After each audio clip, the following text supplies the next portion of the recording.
چیه یعنی آزادی؟ آزاد بون چیه؟ چی یعنی ایرو تو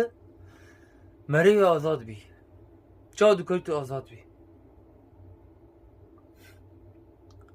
آزاد بون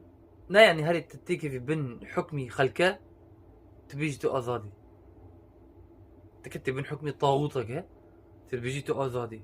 لا الله سبحانه وتعالى إنسان آزاد خلقا هاجر عبادة تبي بك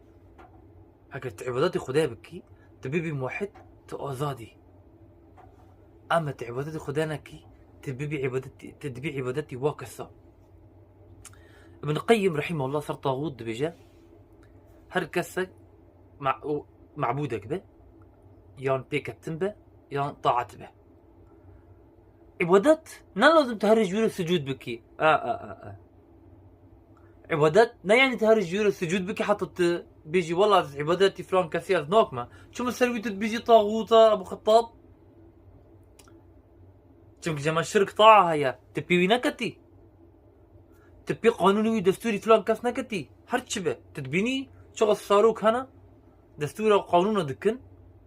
خنجي قانوني الله سبحانه وتعالى ها الله سبحانه وتعالى بجاء أفحكم الجاهلية يبغون ومن أحسن من الله حكما لقوم يوقنون أجر تبور مندي حكم الله باشترا أف نأزاد دامت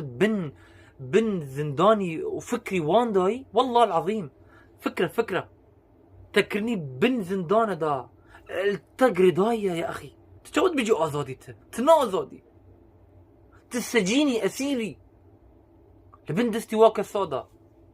تنا آزادي والله العظيم تنا آزادي مريم واحد آزادة مسلمان آزادة يا أخي هاجر تفكرهم كله فكري خا إذا تنمى آزاد بميني تدبيجي واكي أو دبيجن تديكي واكي أو دخازن نوكي الله تخازن تنمى آزاد بي بنرن قافت عبدك جاء الله ربي تودما آزادي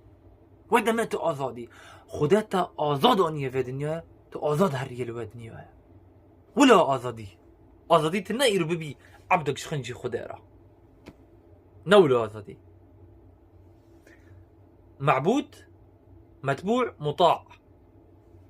عباداتي وان بكن بيوان بكفن طاعتي وان بكفن وابا حمي اج الله را تنا بس جاء الله را جغسيرني سوروك مزن تانا عبادات كرنا بنيرن عبادات كرن طاعتي وان تكرن درن افا شي نافخه شرك الطاعه يا افا نافخه شرك الطاعه